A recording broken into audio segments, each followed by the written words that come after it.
Welcome to the LSU Sports Insider, brought to you by the journalists at The Advocate, NOLA.com, the Times-Picayune. Perryn Keys here hanging out with it's just going to be a one-on-one. It's going to be an intimate conversation today with Wilson Alexander. How you doing, Perryn? Although we can get into some hate speech directed towards Scott Rabelais, who is going to have a much better week than we are, since he's off stuffing himself with pimento cheese sandwiches probably right now as we speak in Augusta, watching the Masters. You can't wipe the smile off of Rab's face. Can I have his assignment next year?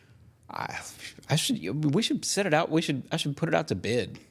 You guys are going to have to bid on this thing, don't you think? Oh, man. Well, Rab's going to outbid everybody on that. Well, we could do like a flex off or something, see, and then you'd been going away.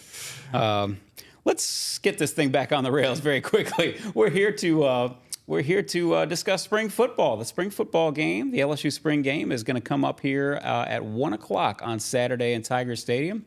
And it's been a while since we talked a little bit of football, and everybody's obviously going to be interested in Brian Kelly year 3. So what better time and what better person here, obviously, to have other than Wilson Alexander, our lead LSU football beat reporter. What is this schematically? How does it work? What is Blake Baker's philosophy? And also just kind of like who is making a move up or down the depth chart, that kind of thing is what we've been able to kind of glean so far. And certainly with a new staff, you expect that maybe some players who were, not stars or not starters, maybe going to get they have a chance to impress a new staff and get sort of a fresh start. So that's not surprising. I would like to go back just for a little bit and touch on the running game, and for that matter, screens and all those types of things, using a tight end, which we've discussed before. But this is something you have to do really out of necessity. You can't ask Garrett Nussmeier to be Superman like Jaden Daniels was, and he can run, but he's certainly not going to run the same way Jaden did. And so you have to go back to maybe, I hate to put it like this, but maybe some sort of a more traditional, old-fashioned running game. No, absolutely, and it's like we mentioned Jaden being Superman. It's like Garrett's could be a superhero, just a different one. That's right. Maybe he's Batman or something. Yeah. Like it's just like a different kind of skill set. And so because of that, the LSU's putting in this new run game, and it's also partially not just that Garrett's skill set is different from Jaden, because they probably would have the same kind of running game if the exact same quarterback coming in behind Jaden had his skill set, was a runner kind of thing. But so Garrett not being that same kind of running quarterback, plus what I'm about to say now, the offensive line being such a strength, they really want to lean on that group. And so it's going to be a much more traditional run game in order to be like, okay, well, our strength is in the offensive line, so let's use that to our advantage. There's people within the program who think that Will Campbell and Emory Jones are going to be two of the best 5 or so offensive linemen who've ever come through LSU. And that's a mouthful, too. Yeah. And, I mean, when you have those kinds of players and Miles Frazier and Garrett Dellinger coming back, seasoned guys, real quick, Frazier's played now on the offense. Him and Will Campbell are tied for the most starts over the last 2 years. I guess that's right. Yeah, like he's played a lot of football. Sure. You don't think of him as much as maybe you think of Will Campbell, but like out of all the offensive players, they both have 26 starts over the last 2 years. Yeah. And so like when you have all that, they're going to this run game that looks that's probably one of the most noticeable differences when you look at this team at practice. It's just how different the run game is. It's I think it's going to be fascinating to just kind of see how that translates, what they're able to build off of that too. We've seen them do a lot of play action rollout as kind of building off of that run game this spring too. And it's so is it going to be successful or not? Is LSU going to have a successful run game? We don't know, but it's certainly going to look different. Well, we can't expect it to be it's just not possible it's not fair to expect that they're going to have as explosive an offense. Nobody's going to have an explosive offense like last year, but doesn't mean it can't be a whole hell of a lot more, effective, number one, very effective, number one, and paired with what we assume is going to be a little bit better defense. It only makes sense that all this stuff will work well together. Still be the word there, because they got to go and do it before you can really make an assumption. And there's a lot to put together too. Again, it's an entirely new defensive staff, and of course we'll get to this later because we're going to get deep into the defense here in a little bit, but. Certainly a lot of moving pieces right now too, in addition to waiting for some other pieces to get here. But first things first, let's talk about a piece that's been here for quite a while. Kyren Lacy. It's got to be, for those who haven't paid attention, maybe as much as they've been paying attention to women's basketball, baseball, things of that nature right now. It's been pretty evident to you, Wilson, that, and evident, I mean, look, Brian Kelly said it. He has said, I'm quoting, he has really set a high bar for everybody. And it looks for everything like he's about to make that big turn, make a big, sort of turning the corner and be that complete receiver that you hope you have. And then, of course, if you add him to the mix of Zavion Thomas, who'll be coming in, and C.J. Daniels, who'll be coming in, and, of course, some of these youngsters behind them in the depth chart as well. Just tell us about Kyren Lacy and why it looks so good right now. Everything about what Kyren has done is consistent this spring. And whereas last year, Brian Kelly said, really the last 2 years, it was not always that case, up and down. He had some drops that we saw during the season. Certainly. But also just the way he practiced was he had a tendency sometimes to get distracted. Mm-hmm. And that hasn't been the case this offseason at all. Really, since coming back from the bowl game, everybody around the program has seen a different Kyren Lacy. And, they think part of that is because last year, playing alongside Malik Neighbors and Brian Thomas, seeing the way these two soon-to-be first-round picks practice and approach things kind of rubbed off on Kyren. And he learned, from them a little bit about practice habits. He also just, naturally matured and developed. And now he's going in. He's a senior. He's played a lot of college football. He knows this is his year to possibly star. And he's taking advantage of it right now. That's what I was about to. That was what I was going to sort of piggyback off. I was just like, well, now he's actually gotten up. It's not to say he didn't have plenty of opportunities to shine over the last couple of years, but it's his opportunity right now because Brian Thomas and Malik Neighbors are not in front of him. He's got that chance to, especially in the spring here, before the new additions come in. He really does have that chance to really kind of. Well, they're here. Yeah, I mean, yes, you're right, but. To be here in the program is sort of so many, this is going to go, I'm going way back now, and so I apologize to all the younger viewers, but Abram Booty came here. He was a star freshman receiver from Evangel, and he came in and he got there for spring practice as, what would have been a high school senior, but the light bulb didn't come on for him until he came back into the fall. And so there's been plenty of cases since then, over and over and over, but that's sort of what I'm getting at. He's the vet going into this spring practice. So he absolutely is. And just to sort of further emphasize how good he's been. Every pretty much highlight play that the offense has made has come from him, that we've been able to see anyway. There was a catch over the top of Bradyn Gilbert a couple weeks ago. He had a really smooth grab down the sideline. PJ Woodland's got tight coverage on him, and he still manages to, I think, make the catch. It was hard to tell from our vantage point if he kept a foot in bounds, but he might have been completed down the sideline, and it was either way. It's kind of irrelevant in the spring whether or not he did, kind of thing. And and then like we said at practice just this past Saturday, especially during the team period.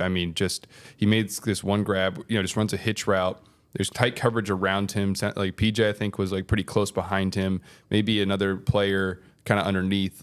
And Garrett throws it up for him to go get it, and makes jumps to make the catch, comes down, breaks a tackle, huge gain. Offense scores the next play because it's right at the goal line, kind of thing. And he's been the catalyst for them offensively at this point in the spring whenever they're doing something. And Brian Kelly's words are that Brian Kelly thinks he's gonna have a breakout season. And it makes sense. LSU pitched him last year for coming back as, could he have gone and gotten drafted? Maybe he's maybe he's a 5th or 6th round pick kind of thing. But, they pitched him on come back, be wide receiver 1, do what Malik and Brian Thomas did last year because you've got that chance. And right now, he looks like he is going to be able to put himself in position for that. And part of the point, of those other receivers, if we want to get into that whole position group real quick for a second, C.J. Daniels and Zavion Thomas, like you said, coming in, they're still learning the offense, but we did start to see a lot more of them in this past Saturday's practice being incorporated into the first team offense now that they're kind of catching up. And even though they maybe haven't been stars this spring necessarily, you can tell that they played a lot of football. They've certainly got talent. We saw LSU on Saturday use Zavion on a jet sweep, so that's something that you might see him do in the fall. I think CJ is going to end up being a really good player for them. And it's just going to be like Joe Sloan said when we talked to him last week. He thinks that come fall camp, they're going to have really big preseason camps because to your point, they'll have been in the offense longer. And as they get closer to the season, they'll have a better grasp of it. Do you ever have, and we'll move off the receivers here in just a moment, but since we're talking about it, do you have I'm sorry to put you on the spot here, but do you have some good comps for Zavion Thomas and C.J. Daniels? Anybody off the top of your head that would, interesting. just in terms of playing style and things of that nature? You know what I'm saying? Yeah. That's tough to answer. It's tough to. I would need to come back and think of comps maybe closer to this season, but at least to describe their play style. Zavion's like 5'11". He's that slot receiver, fast, shifty. He's really good, Joe Sloan said, at sort of feeling and understanding space and using it. Which would make sense having played for Mike Leach. Yeah, and he's also a natural punt returner. He's good when he gets into the open field. Yeah, I'm sorry to cut you off. That can come in handy. Yes, they could use that. And then CJ is more of like your downfield receiver. You know, he's got a little bit of speed to stretch the defense vertically, but even more so than just like natural speed, he's just really good at going up and getting the ball in the air. I think that's probably one of his main strengths. We saw him do that time and again at Liberty last year. I'm suddenly forgetting the number, but his like average depth of target was maybe around 15 yards. And so that's kind of what you're expecting out of him, is to be somebody who can go down the field and stretch it in that way. And then Zavion is almost more of like your short to intermediate route kind of player. Gosh, I wish I could think of a comp right off the top of my head to those play styles, but that's at least their play styles. Give you a better feel for who these guys are and how they all might fit together in the offense. So let's talk about the defense a little bit. Again, lots of question marks, lots of moving pieces, lots of people, and which is certainly good. It's good to have numbers when you're trying to sort of figure everything out. We'll start with the defensive ends. I think we would all agree that maybe Bradyn Swinson, of the younger defensive ends, he might, well, I say younger, newer, I guess would be a better way to put it. He seemed to flash maybe more than most, and we can talk about his progress.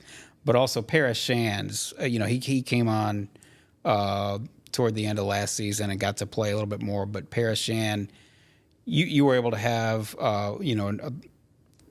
what I consider a fun, intriguing story about up at theadvocate.com. It was a fun conversation with him. Yeah, Paris Shand seems like he seems like a thoughtful individual, as you would expect any Canadian to be. And anyway, just tell us about some of the tell us a little bit about the new approach he's taking and has brought in this offseason. Well, I do want to go back to the receivers real quick for one thing. Oh, okay. For once, just to say that Chris Hilton's had a really consistent spring as well, and that's somebody else we would be remiss not to mention as sort of one of those standouts. Also good news. He's in the program for a few years, been playing really well this spring. Okay, back to Paris Shand. Yes, Paris is certainly a deep thinker, someone who likes to try to, as the person who he's working with now as a mental coach described him, a knowledge seeker. He has always been interested in the human brain and just kind of how it works. He said that he's majored in political science because he thinks he might be interested in international law at some point whenever his playing career ends. But he actually is like, I kind of wish now that I majored in psychology, because he is really fascinated by just like how the mind works. And he was asking himself this offseason, how can I get better at football with my mind? Because he wanted to improve his reaction time and his processing speeds after having, like you said, a strong second half to last season as kind of that backup defensive end behind Zavion Jones. Even probably flashed more than Zavion did last year at times. I agree. And he thought, like, okay, physically you could do some things, but he thought that maybe this path would help him a little bit in terms of being able to anticipate kind of like what offenses are doing. And like I said, improve his reaction time so that he has that little split-second edge on an offensive lineman, regardless of whatever pass rush move he's using. So he's been working with a mental coach out of Toronto, his hometown, and they have gone through this sort of 4-step program that works on breath work, meditation, visualization, and then understanding inner energy.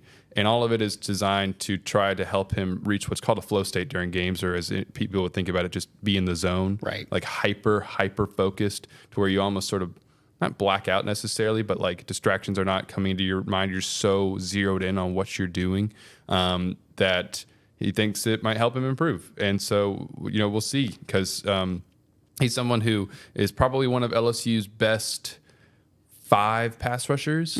I would say he's probably in that group. We saw him in a pass rush package that LSU used on third down on his practice on Saturday. And if he can continue to improve upon the flashes that we saw last year, then he could end up probably being a pretty darn good player this fall. You, Wilson, for those of our viewers and listeners who don't know, you are a pretty clean liver and a clean eater. Would you be interested in some of the concoctions Parashand happens to be putting together with his juicer, his new juicer? Yeah, I don't know necessarily. I would try the one that he actually said doesn't taste great because he bought a $40 juicer off of Amazon because part of all this he's thinking, okay, if I can improve my hydration, then I can kind of improve my mental focus, which that makes sense. It makes total sense. Yeah, and so instead of just drinking more water, he's doing natural fruit and vegetable juices. And so he says he goes in with thirds and buys like 10 cucumbers at a time to make this cucumber juice. Cucumber, cayenne. Yeah, it's cucumber, cayenne, turmeric, cilantro, a few other things go, and there's some apples, I think, and some other stuff goes in there to make like a green juice of some kind. And sounded awful. He said he goes, that doesn't taste great. He likes the one that he made that was like just I think like basically apples and strawberries kind of thing, which sounds more like maybe like a smoothie of some kind. I don't know. He's been using his juicer quite a bit. I would try the cucumber, and I would try the apple strawberry. And it sounds very basic. I just think I would like the cucumber more than he probably did. But I like cucumbers. So God bless. I mean, I do too. I don't know if I like drinking them though. So God bless all you guys though. I should be a better eater and a cleaner eater, but I'm not doing that. Sorry. Bradyn Swinson, how has he looked in the limited time that you've been able to check him out? We haven't gotten like a great sense of Bradyn. Like I haven't been able to get a great sense of Bradyn this spring. Really, I mean, like. We know this. He's been the first team defensive end alongside Zavion Jones. And for people who are catching up on Blake Baker's defense, there's not a jack linebacker per se anymore. At least that's not what they call it. Right. So like what he is going to be doing this year is a little bit different from when LSU had the jack linebacker the last couple of years. It's almost like they have like a big defensive end and a small defensive end. You look back at Missouri's depth chart last year, that's exactly what it was. You had a bigger defensive end on one side. Yeah. And then if you look back on the other side, it's like a smaller defensive end who's basically Paris's size. Mm-hmm. So we've seen him at times be, hand in the dirt defensive end, which he did not do last year. Those jack linebackers were, stand up 2-point stance edge rushers. Brian Kelly also calls them like a drop linebacker. And he still uses that phrase sometimes to describe this player. But we've seen them, like I said, hand in the dirt sometimes. Also sometimes standing up on the end. They'll probably do a few different things with that position and who's ever is in it. And so Paris hasn't necessarily, from when we've been out there, made like some incredible pass rush and, make the play. But we've had a limited viewing. I think the most important thing to note about him in that position in general is that he is the starter there for sure. And then Dashawn Womack is kind of right behind him. And they'll use Dashawn on like those third down pass rush packages. The one that we saw this past Saturday saw a couple different versions of it with Bradyn and Dashawn and then Paris and the other player was Harold Perkins. Okay. Kind of on like it had like Paris and Bradyn kind of in the middle as like inside rushers, bringing some of those defensive ends inside and then using like Dashawn and Harold on the edge and kind of, I think, an example of how Blake Baker is going to be maybe creative with his defensive front on third down in particular, bringing in some of those pass rush packages. Having Perkins in a pass rush capacity will be comforting news, I'm sure, to many of the LSU fans. Let's talk about the defensive tackles. At the moment, Jacobian Guillory, fifth-year senior, has been, in Kelly's words, or was it Blake Baker's words, one way or the other. Somebody said he was outstanding against the run. Brian Kelly's words, yes. Okay, outstanding against the run. And then Kimo Makane'ole, who's evidently made some progress too. Maybe they don't wind up being the starting defensive tackles on September 3rd against USC, but nonetheless, here's where they are right now. And it's got to be news of both of those guys playing well has to be also comforting news to LSU fans, I would think. Yeah, we can definitely say I think that Jacobian's playing well because at least Brian Kelly says he's playing well against the run. And he was very effusive in his compliments to Jacobian Guillory's ability to stop the run this spring and how he's progressed under Bo Davis, and basically said that like you can kind of pencil him in as a guy right now, and they're looking for the other one. That second defensive tackle. And right now, lately, Kimo Makane'ole, the converted offensive lineman, has been playing in that first-team defense a lot. is that going to stick? Right. We'll see. We've also, Jalen Lee has been in the mix there. Shone Washington, junior college transfer, has been kind of on the second team defense. And then you've also got, Demiron Johnson's an early enrollee who I think is still probably kind of getting up to speed. He hasn't really been a factor in that competition at all. Preston Hickey is a former walk-on. He's been with the second team defense as well. I don't think I'm forgetting anybody because they don't have a whole lot of guys at this point at that defensive tackle spot. Right. But I think maybe the most encouraging thing from all that is, okay, Jacobian, maybe he's made some progress and can be certainly a player on first and second down. But like Brian Kelly also kind of said in there, I was like, they're going to have to be able to generate a pass rush on first and second down. He seems to feel better about what they can do on third down because of that package we mentioned a minute ago. Blake's ability to utilize his best pass rushers, which LSU didn't do a good job of last year at all. And they were terrible on third down. Yes. But you got to get to that. And so, that second defensive tackle spot, like we said, kind of right now, Kimo's in it. But I think both defensive tackle spots are going to be a little bit of a different personnel come preseason camp. They've already added Gio Paez from Wisconsin. Correct. I would expect them to add one, if not 2 to 3 defensive tackles in the second portal window. Right. And which opens up April 16th. And so, like, pretty much a couple days after spring ball. So it's hard to really say, have a definitive view of the defensive tackles at this point because it's like the personnel that's going to be there isn't necessarily there. And this yet. goes back to spring practice. It's clear that spring practice is not a complete depiction of what the team is going to look on the field. And no place more so than defensive tackle, where you've got who you've got in the spring. You expect, and I'm sure LSU hopes that a average to above average to very good defensive tackle hits the market. And they would behoove them to do everything they can to bring one of those guys in. Gio Paez, I think it's nice to have somebody, it's nice to have another guy. Yeah. But again, it's a converted defensive end when he gets here. So yeah, kind of. I mean, they called him a defensive end at Wisconsin, but this is somebody who's 6'3" and 310 pounds. He's got a defense. And he kind of played like the sort of techniques and like alignments that he played at Wisconsin. He said in interviews recently, like he basically is going to be doing that at LSU. So like I don't think it's going to be like a big departure from what he was doing at Wisconsin. It should be kind of a natural transition into that defensive tackle spot, at least from like an alignment and assignment perspective. Right. But now, just to be clear, and I don't mean this in a mean-spirited way, obviously, but I think what does he have? Something like 35 career tackles or something like that. Yeah, around there. I mean, it's not we're not talking about somebody who's had 200 career tackles and 41 tackles for loss or something like that. No, certainly not. But he, to his credit, in an optimistic view of it, he had his best year last year where he played in 13 games with 6 starts. And so if he can continue to build on that under Bo Davis, then maybe you at least have somebody who's a factor in your 2 deep. And again, you need guys, and he's another guy at the very least. It's good for LSU to continue to add at that position.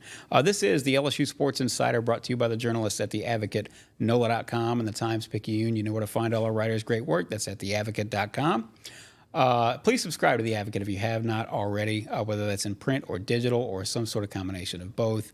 You can go to theadvocate.com/subscribe. There's always something going on at LSU. We know that. We haven't seen, every time we think it's going to slow down and quiet down, there's some sort of a fresh slice of controversy coming down the line. So one way or the other, obviously there's so many teams that are doing fair to exceptional on campus. And so, of course, it always means there's going to be a lot of news. And to stay up with all that news, to get your arms around it and get it all delivered in one place, get our LSU newsletter delivered straight to your inbox. It's a 7-day-a-week newsletter. Scott Rabelais handles that 3 times a week. So get it sent to your inbox. Sign up at theadvocate.com/LSU newsletter. We are here on the LSU Sports Insider every Monday and Thursday. We're here on all our social channels, specifically the YouTube channel LSU Tigers on NOLA.com. If you search for LSU Tigers on NOLA.com on YouTube, you should be able to find it. You can subscribe. That way you won't miss an episode, and you can catch us live every Monday and Thursday. But if you don't catch us live, you can catch us there on that YouTube channel after the fact. And if you don't dig YouTube, you don't dig our other social channels, you can find us on Apple Podcasts, Spotify, or wherever other finer podcasts are found. Search for the LSU Sports Insider. Okay, so let's talk about the secondary for a little bit. Again, we've discussed, of course, many times before that cornerback is a situation where, unlike last year, if they don't have clear-cut starters, which they might, but if they don't have clear-cut starters, we know for a fact that they've got options. They've got options upon options. And one of those options that maybe is a little bit surprising that he's come on this early is P.J. Woodland. I'd be curious if you could tell us a little bit about him. 3-star signee out of Mississippi who enrolled early and has kind of shot up the depth chart. PJ's a guy who coaches describe as at the end of, like, above all else competitive. And he's got some length to him. He's really slim, which is not shocking for an early freshman. Sure. But that hasn't necessarily held him back from being here in the mix. I mean, he is playing on the first team defense consistently over the last week in particular. Blake Baker said that these last few practices, or 4 or so practices, had been really impressed with P.J. Woodland. Somebody who's physical, not afraid to, he tries to play the ball, not afraid to get his hat in there and, try to make a play. And like we saw, I mentioned him earlier in this context, like Kyren Lacy might have made the catch down the sideline at practice on Thursday, but PJ was like on his hip and had an arm across him. And it was more so impressive that Kyren made the catch than PJ didn't have coverage. So is this a product of, is this sort of like almost like the Ashton Stamps last fall where it's like, That's Ashton exactly Stamps coming in as a freshman and look how great he is. That ended up being sort of two things. Ashton was ready to play at times as a freshman, especially down the end of the season, and he might end up being a starting cornerback this year. But it was also a product of LSU not having a lot of that cornerback room being in shambles. So I think this one is probably it's hard to say like what is the cause of it. Is it that LSU doesn't have the corners that it needs, or is PJ really just having this good of a spring coming in? Let's take the optimistic view because it's spring practice. Why not? Hope springs eternal in the spring. That will that PJ could be a player for them maybe even as a freshman, and at least throughout his career. It's a great sign that coming in as an early enrollee, Certainly. he's able to get on the field and make be a part of this competition. Elsewhere, it isn't. We don't get a full complete picture of this cornerback room right now. In terms of, Ashton has been out there consistently as a first team corner. Javion has been out there a lot. He's gotten a lot of starting reps as well. But then like J.K. Johnson has been limited at times. We saw him now on the second team defense. As maybe he starts to get kind of fully healthy again. And then Zy Alexander has been... He's not back he's out. Yet, right? He's got an ACL. And like Brian Kelly, when I spoke to him before spring practice, said that the expectation is he'll be able to compete in summer workouts and then be able to, that would put him on track to be a participant in fall camp. But this is somebody who still is coming off an ACL. Right. Like that's all... none of that is definitive. If he came all the way back and played like he did, you'd feel pretty good about it. But there's just no way to know yet. Yeah, exactly. He'll be at the start of the season 8 months out from surgery. So there's, but at least like you said, PJ is making a move and has put himself firmly in that competition. And we'll kind of just continue to see how it shakes out in fall camp because they're going to bring in a few freshmen at that time over the summer who could maybe be a factor in there. But Jair these guys Brown. and Jair Brown hasn't necessarily stood out to this point, but maybe he does in preseason camp again. He's another option. Yeah, and so we'll just kind of see. That's kind of where it stands at the moment. But I think it's subject to change a good bit between now and the opener. You would think that there's no way to go but up, and if there is some other way to go, then that's you're talking about being down bad. Yeah, and honestly, the big thing that you can probably take away at this point, the definitive thing you can take away, is that coverage-wise, LSU is going to be much more of a man coverage team. Yeah. That is something that you can actually kind of hang on to a little bit more so than who's actually going to be playing that man coverage. We'll see, but Blake Baker said this is somebody who is aggressive style defense. As we'll be explaining, I think probably more so throughout the course of the offseason. He said the other day at the coaches clinic, the number one goal for them is havoc. They want to be aggressive, get downfield, and get after the quarterback. Exactly. And they want it. He's like, in an ideal world, when asked about his coverage philosophy, he'd have, man coverage across the board.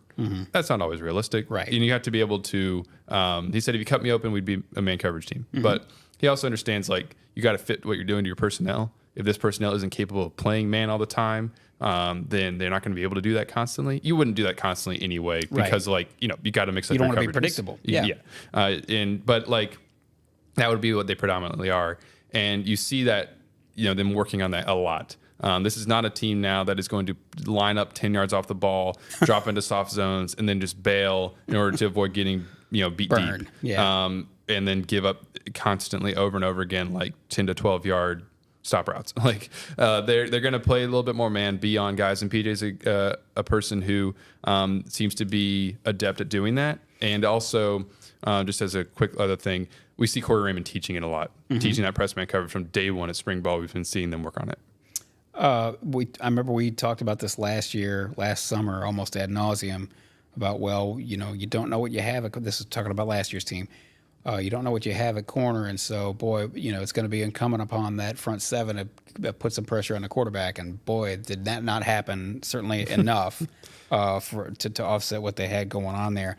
Again, going back to what you were saying. We were naive. I don't know. It was, or maybe everything was just that bad. We had questions about it going in, and those questions, were valid as it turned out. They were really, really valid.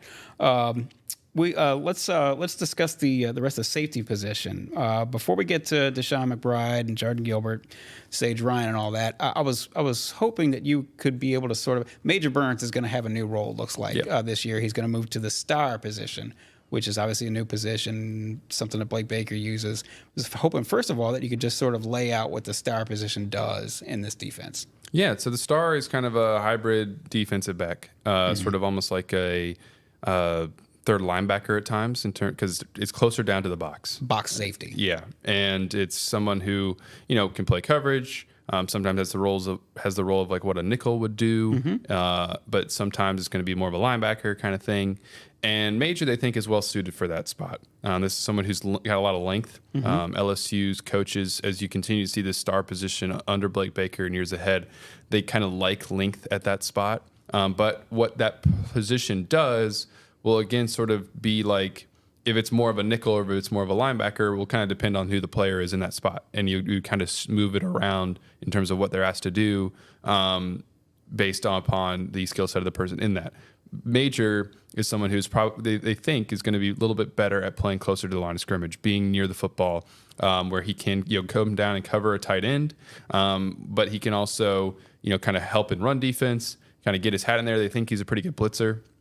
And that could end up maybe, optimistic view in spring practice. Maybe that's something that kind of helps him play his best football. Because we saw Major at times last year. This is somebody who was at LSU's leading tackler, 93 tackles, but that was kind of a product of the front seven not being able to stop anybody. Things way too often getting to the second level. And he had his moments where he struggled with his pursuit angles, struggled with tackling in space. And so if you take out this amount of space that he has to deal with, also somebody who Brian Kelly said times last year wasn't great in coverage. If you kind of condense the space that he's playing in, maybe that'll help him play a little bit better. He's not afraid to be physical, but it doesn't mean that, he was. I guess, not to take a shot at the young man, but he was sloppy, I guess, might be the best way to put it in terms of what he Brian Kelly essentially said that. But Brian Kelly also on Saturday said that he's seen Major improve in coverage more than anybody else on this team since last year. This was in response to a question just like who has stood out to you, and he took a minute to highlight Major, and so that's a good sign for him, and maybe the star position will help bring that out a bit more. So tell us about Dashawn McBryde, obviously one of the top-ranked signees in this most recent class, maybe giving himself the possibility of pushing Jardin Gilbert, the Texas A&M transfer, and Sage Ryan at both of these safety positions, which is apparently where they're going to be. Yeah, Sage has moved back to safety. LSU thinks that's his natural position, and it's what he kind of came in as. He's got somewhat of the body type of a nickel, but safety is something he played a good bit in high school and has always, and it seems to be well suited for him because he's forced a good bit of turnovers. Had one day where he had 3 interceptions, and Jardin is a Texas A&M transfer who, Baton Rouge native, who made 10 starts in 2022 at Texas A&M. And so while I don't see Dashawn necessarily unseating either of those guys right off the bat, I think he's going to push them for playing time. He's still an early enrollee, kind of getting used to everything on the defense, but he's already on the second team defense like pretty quickly. Pretty good for a guy who was, going to the homecoming dance 6 months ago. He and Jordan Allen have been the two second team safeties, and Dashawn just physically stands out. Especially at a practice a couple of weeks ago, and then again not too long ago, like you watched him play and you're like, this guy's he's going to be pretty good. At least you think so.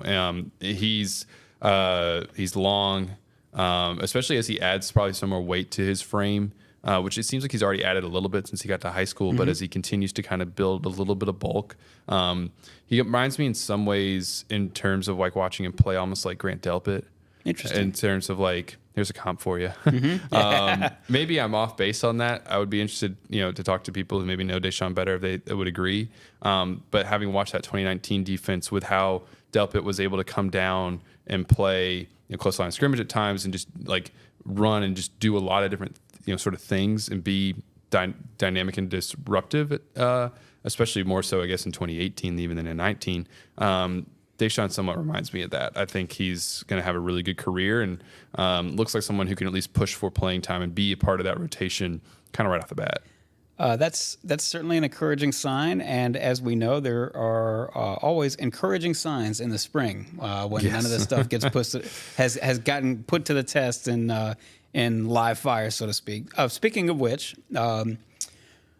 Just tell us that, this is sort of the $1 million question. This is what I think maybe, the average casual fan would love to know the most about, which is Harold Perkins. Obviously, again, you don't get to see all of practice all the time, but how do you suppose, do we know anything more about how he's going to be used, how he looks,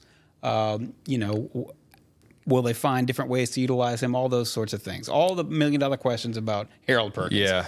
It's some people be like, you buried the lead. That's all we want to know about. But the reason that I think we probably waited a while to talk about him is because there isn't as much new to say about what Harold's doing at inside linebacker that people didn't already know at the start of the spring when we all learned that he'd be playing inside linebacker. What we've seen thus far is really just Blake Baker working with him a lot on technique, trying to ensure that as an inside linebacker, he knows what he's doing. Blake actually recruited Harold in 2021. And then, Blake wasn't retained, and the staff that came in was able to get him to flip from Texas A&M. But he said that during that recruiting process, they pitched a vision for what he was going to do, which was kind of playing inside linebacker, a position that Blake Baker noted he didn't even play in high school. Right. But off of that, really be used as kind of this all-around linebacker who could sort of do a few different things and be versatile. And like we said, be on that third down pass rush package because he's such a natural, speed off the edge kind of guy.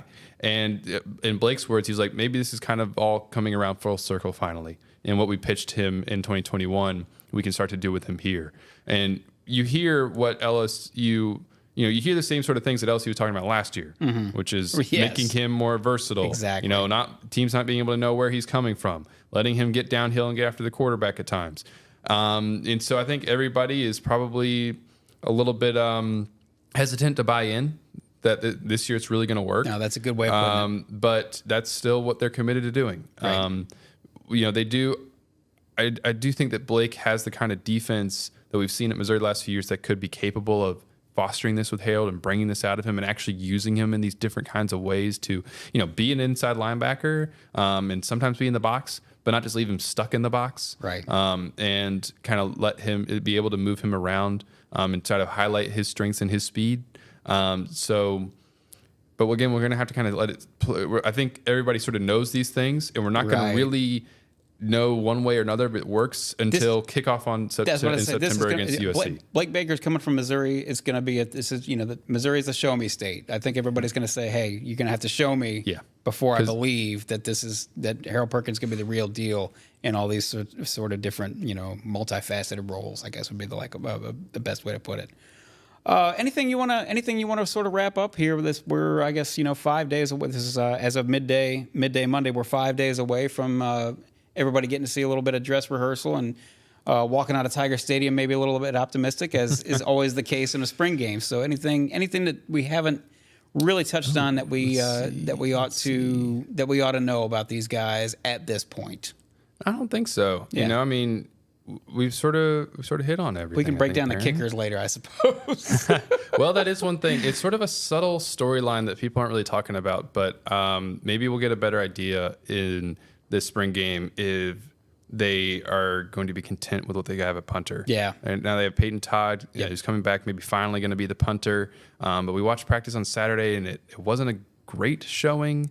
They've also got a walk-on who's come in as a freshman, I think, who is in that as well. But I'll be interested to see how Peyton does in Tiger Stadium on Saturday, because you don't want to have to think about your special teams, but you also the only time you think about it is if it's a problem. You just don't want it to be a problem. So you just kind of maybe the spring game can help confirm that he's ready for being the starting full-time punter for the first time in his career. If not, maybe they'll spend the summer checking out the club rugby team at LSU to see if they can't have somebody do a little bit of rugby punts. The spring game is going to be here upon us within 5 days. Again, speaking to you from midday Monday. That's when we're speaking to you right now. And so we will check out what there is to be seen at the spring game, 1 p.m. on Saturday in Tiger Stadium. We will be back on Thursday to take another fresh look, not only at punters. I think we'll probably get a little bit more into the game format, which we hope to know at that point, and things of that nature. So still plenty to talk about. Again, as always, you can find us here every Monday and Thursday on the LSU Sports Insider on all our social channels, specifically our YouTube channel, LSU Tigers on NOLA.com. Please give that thing a search and check it out and hit that subscribe button. That way you can check us out whenever we go live here on Monday and Thursday. And if you don't catch us live, you can catch us after the fact on that same YouTube channel. If you don't catch us there, you can catch us on Apple Podcasts, Spotify, wherever the finer podcasts are found. Please sign up for the LSU newsletter. This is where you get all the headlines from all the teams and all the craziness that always seems to be going on the LSU campus. You can get it delivered straight to your inbox. It's a daily newsletter. Rab handles that himself 3 times a week. So please sign up for it and support your local journalists. You can get it all delivered straight to your inbox. You can sign up at theadvocate.com/LSU